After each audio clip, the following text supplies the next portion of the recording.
പത്രോസ് പൗലോസ് ശ്ലീഹന്മാരുടെ പുണ്യ കുടീരങ്ങളാണ് റോമിനെ ആഗോളസഭയുടെ തലസ്ഥാനമാക്കിയതിൽ പ്രധാനപ്പെട്ട ഒരു കാരണം. നമുക്ക് പാലാരൂപതയ്ക്ക്, സിറോ മലബാർ സഭയ്ക്ക് ഇതുപോലെ പുണ്യം നിറഞ്ഞു നിൽക്കുന്ന ഒരു ഖബറ് ഏറ്റവും പ്രധാനപ്പെട്ട കാര്യമാണ്. അൽഫോൻസാമ്മ ഇന്ന് ലോകത്തിൻ്റെ ശ്രദ്ധാകേന്ദ്രമാണ്. രാജ്യാന്തരങ്ങളിലേക്ക് അമ്മയുടെ പേരും അമ്മയുടെ വിശുദ്ധിയും വ്യാപിച്ചു കഴിഞ്ഞു.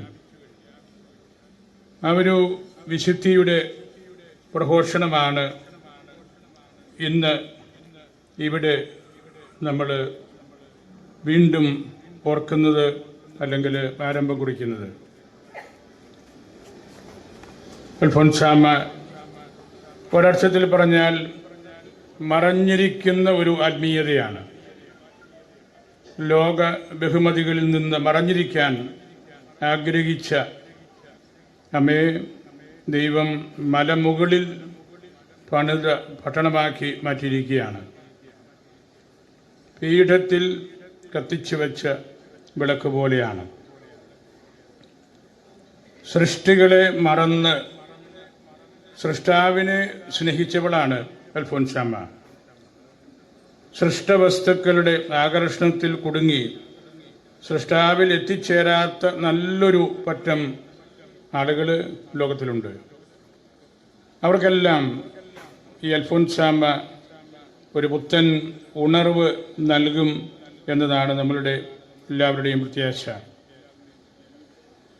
അൽഫോൻസാമ്മയ്ക്കുള്ളത് ക്രൂശിതൻ്റെ മുഖമായിരുന്നു. ദൈവത്തെ സ്നേഹിക്കാൻ കുരിശിൻ്റെ വഴിയാണ് ഏറ്റവും നല്ലതെന്ന് തിരിച്ചറിഞ്ഞവളാണ്. അൽഫോൻസാമ്മയുടെ ജീവിതത്തെ മനസ്സിലാക്കാനുള്ള ഫോർമുല സ്നേഹിക്കുക സമം സഹിക്കുക എന്നത് തന്നെയാണ്.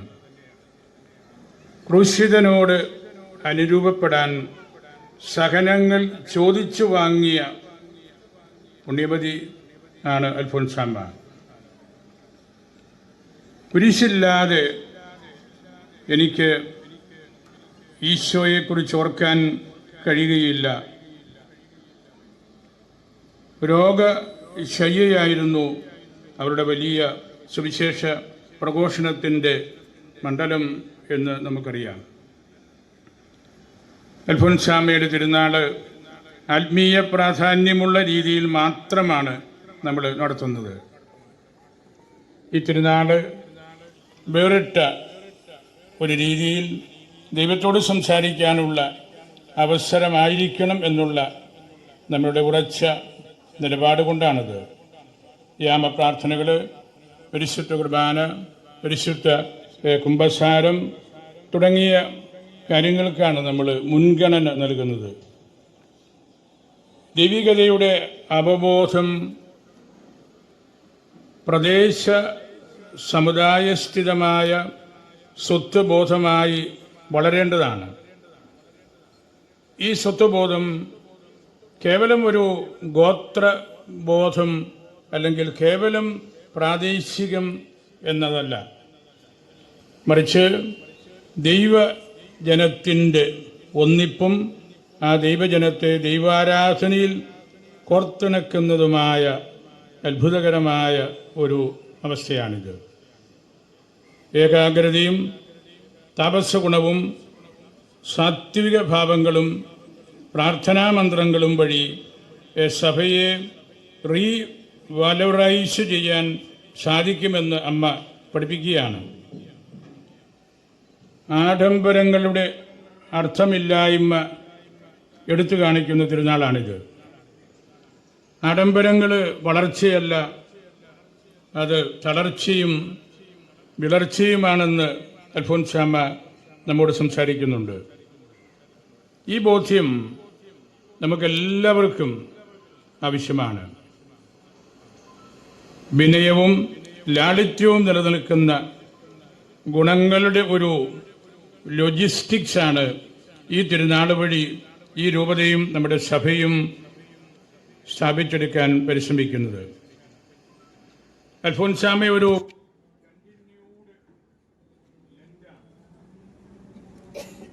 നിരന്തരമായിട്ട് മുൻപോട്ട് പോയിക്കൊണ്ടിരിക്കുന്ന ഒരു നോമ്പുകാലം പോലെ.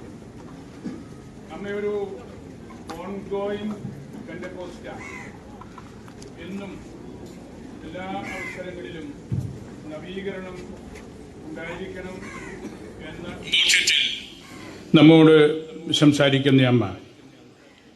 കണ്ടിന്യൂഡ് ലെൻറ്റും ഓൺഗോയിങ് പെന്തക്കോസ്റ്റും എന്ന രണ്ട് ചിന്തകൾ ഈ ഖബറിൽ ഒന്നിച്ചു ചേരുകയാണ്.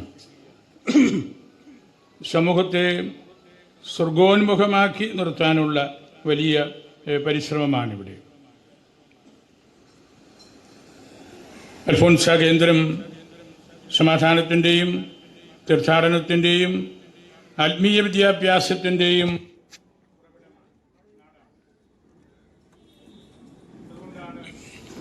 നാനാജാതി മതസ്ഥർ ഈ ഖബറിൽ വന്ന് പ്രാർത്ഥിക്കുന്നത്.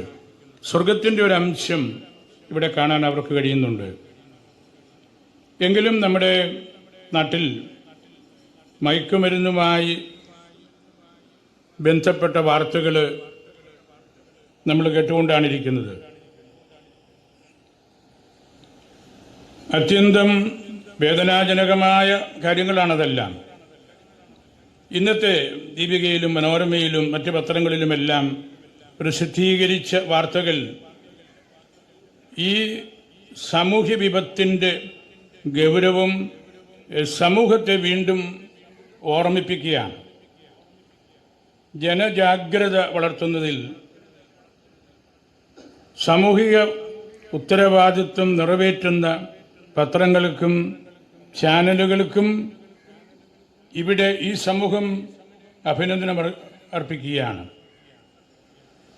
ഇതൊരു നിയമ സമാധാന പ്രശ്നം മാത്രമല്ല, നമ്മുടെ കുടുംബങ്ങളെയും യുവജനങ്ങളെയും ഭാവി തലമുറയെയും ബാധിക്കുന്ന ഒരു സാമൂഹിക ക്യാൻസറാണ്.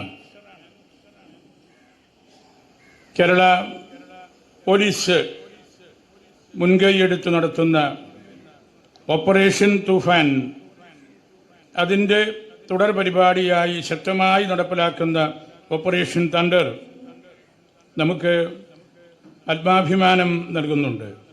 എന്നാലിത് പോലീസിൻ്റെയോ എക്സൈസ് വകുപ്പിൻ്റെയോ മാത്രം ഉത്തരവാദിത്വമായിട്ട് നമ്മൾ മാറ്റിക്കളയരുത്. സഭയും കുടുംബങ്ങളും വിദ്യാഭ്യാസ സ്ഥാപനങ്ങളും സന്നദ്ധ സംഘടനകളും പൊതു സമൂഹവും ഒരുമിച്ച് കൈകോർക്കുമ്പോഴാണ് മയക്ക് മരുന്നിനെ ഇവിടെ നിന്ന് മാറ്റിക്കളയാനായിട്ട് നമുക്ക് സാധിക്കുന്നത്. അതുകൊണ്ട് ഈ തിരുനാൾ നമ്മോട് ആവശ്യപ്പെടുന്ന നിരവധിയായ കാര്യങ്ങളുടെ ഒരു ഓർമ്മ പുതുക്കലാണ് ഇവിടെ നമ്മൾ ഇപ്പോൾ ഈ വിശുദ്ധമായ കർമ്മത്തിലൂടെ നടത്തുന്നത്. നമ്മൾ മറന്നു പോകാൻ പാടില്ലാത്ത കാര്യങ്ങളാണ് അമ്മ നമ്മെ ഓർമ്മിപ്പിക്കുന്നത്. മുന്തിരിച്ചെടിയും ശാഖകളും മുന്തിരിക്കുലയും പോലെയുള്ള ബന്ധമാണ് നമുക്ക് വേണ്ടത്. ആ ബന്ധമില്ലെങ്കിൽ ഉണക്കക്കമ്പാണ് നമ്മൾ. ഉണക്കക്കമ്പിൻ്റെ അവസ്ഥ തീയാണ്. തീയ പ്രതീകാത്മകമായിട്ട് നരകമാണ്. സഭയുടെ വിശുദ്ധ പൈതൃകങ്ങളോട് ചേർന്ന് നിൽക്കാൻ കടപ്പെട്ടവരാണ് നമ്മൾ. മയക്കുമരുന്ന് വിമുക്തമായ ഒരു സമൂഹത്തിന് വേണ്ടി പ്രാർത്ഥിക്കണം. എല്ലാ സമുദായങ്ങൾക്കും വേണ്ടി, പ്രത്യേകിച്ച് അവരുടെ കാർഷിക ഉന്നമനത്തിനു വേണ്ടി കൂടുതലായിട്ട് നമ്മൾ പ്രയത്നിക്കണം. കക്ഷി രാഷ്ട്രീയ ഭേദമില്ലാതെ എല്ലാവരും ഒന്നു ചേർന്നാൽ നമുക്ക് ഈ ദേശം, ഈ പ്രദേശം, പ്രത്യേകിച്ച് ചങ്ങനാശ്ശേരി, പാലാ, കാഞ്ഞിരപ്പള്ളി, ഇടുക്കി, കോതമംഗലം, ഹൈറേഞ്ച് മുഴുവൻ, കുട്ടനാട് ഉൾപ്പെടെ എല്ലാം കർഷകരാണ്. സർക്കാർ അവരുടെ പൂർണ്ണമായ ഒരു ശേഷി സമ്പത്ത് ഈ കർഷകരുടെ ഉന്നമനത്തിനു വേണ്ടി നൽകേണ്ടതാണ്. അൽഫോൻസാമയുടെ മാധ്യസ്ഥം നമുക്കതിനാവശ്യമാണ്. സഭയുടെ ലിറ്റർജിയുടെ പൂർണ്ണമായ ആഘോഷം അപ്പോഴാണ് ഈ അപ്പസ്തോലിക സഭ അഭിമാനം കൊള്ളുന്നത്. ഇനിയും കുറേയെല്ലാം അക്കാര്യത്തിൽ നമ്മൾ വളരേണ്ടതുണ്ട്. ആർഭാടങ്ങളോട് വിട പറയേണ്ടതുണ്ട്. സഭയിൽ നിലനിൽക്കുന്ന ഒരു കളക്റ്റീവ് ക്രൈസിസ് ഓഫ് ഐഡൻറ്റിറ്റി, അതിൽ നിന്ന് നമ്മൾ പുറത്തു വരണം. ക്രിസ്ത്യൻ വാല്യൂസ് ഹൈജാക്റ്റ് ആകുന്നുണ്ട്. അവിടെയെല്ലാം എൻ്റെ പൂർണ്ണമായ ബോധ്യം Alphonsamma is the right key to open the right door. അമ്മയുടെ ഈ ടൂമ്പ്, അമ്മയുടെ ആത്മീയ മേഖലയിലെ ഔന്നത്യം, ആ താക്കോല് കൊണ്ട് നമുക്ക് നമ്മുടെ സമൂഹത്തിലെ, സഭയിലെ, വിശാല സമൂഹത്തിലെ പ്രശ്നങ്ങളൊക്കെ മാറ്റാനായിട്ട് സാധിക്കണം. ഇവിടെ വരുന്നവരെല്ലാം യോഹന്നാനെ പോലെയാകണം. ഈശോയുടെ ഹൃദയം വായിച്ചയാള്, രൂപാന്തരീകരണം കണ്ടയാള്, കുരിശുമരണം കണ്ടയാള്, ജലവും രക്തവും ഒഴുകുന്നത് കണ്ടയാള്, കച്ച കണ്ട് വിശ്വസിച്ചയാള്, അന്ത്യത്താഴത്തിൽ ഇരട്ടി അപ്പം കർത്താവ് കൊടുത്തതല്ലെങ്കിൽ സ്വീകരിച്ചവൻ, ഇതെല്ലാം പ്രത്യേകതയുള്ള അപ്പസ്തോലിക അംശങ്ങളാണ്. ഈ കല്ലറയിൽ വന്ന് പ്രാർത്ഥിക്കുമ്പോൾ യോഹന്നാനെ പോലെ കർത്താവ് പറഞ്ഞല്ലോ, അവൻ മരിക്കുകയില്ല. ഈ പറഞ്ഞ കാര്യങ്ങളിലൂടെ എല്ലാം യോഹന്നാൻ ജീവിക്കുകയാണ്. യോഹന്നാൻ ഒരു ന്യൂ ബ്രീത്തിങ് നമുക്ക് നൽകുന്നുണ്ട്, ഒരു ഈസി ഓക്സിജനേഷൻ, എളുപ്പത്തിൽ ശ്വസിക്കാനുള്ള കാര്യം, അത് ദൈവികമായ കാര്യമാണ്. അങ്ങനെയുള്ള കാര്യങ്ങൾ നമ്മൾ ഏറ്റെടുക്കുമ്പോഴാണ് യോഹന്നാൻ മരിക്കുന്നില്ലെങ്കിൽ നിനക്കെന്ത്? പത്രോസിനോട് ചോദിച്ചതാണല്ലോ, നീ എന്നെ അനുഗമിച്ചാൽ മതി. അവൻ്റെ കാര്യം എന്താണെന്ന് ചോദിച്ചപ്പോൾ രണ്ട് കാര്യങ്ങൾക്കാണല്ലോ ഈശോ ഉത്തരം കൊടുത്തത്.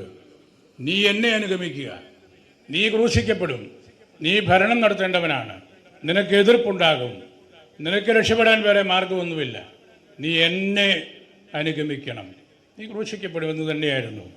യോഹന്നാനെക്കുറിച്ച് അവൻ ജീവിക്കട്ടെ, ഈ പറഞ്ഞ സുവിശേഷങ്ങളിലൂടെ, ദൈവാനുഭവത്തിലൂടെ അതങ്ങ് ജീവിക്കട്ടെ. അത് ജീവിക്കുമ്പോഴാണ് സഭയ്ക്ക് ലൈവ്ലിനെസ് ഉണ്ടാകുന്നത്. ഈ അമ്മയുടെ പുണ്യ ഖബറും നമുക്കതുപോലുള്ള പുത്തൻ ദൈവാനുഭവത്തിൻ്റെ, സുവിശേഷ പ്രഘോഷണത്തിൻ്റെ ഒരു വേദിയായിട്ട് മാറണം.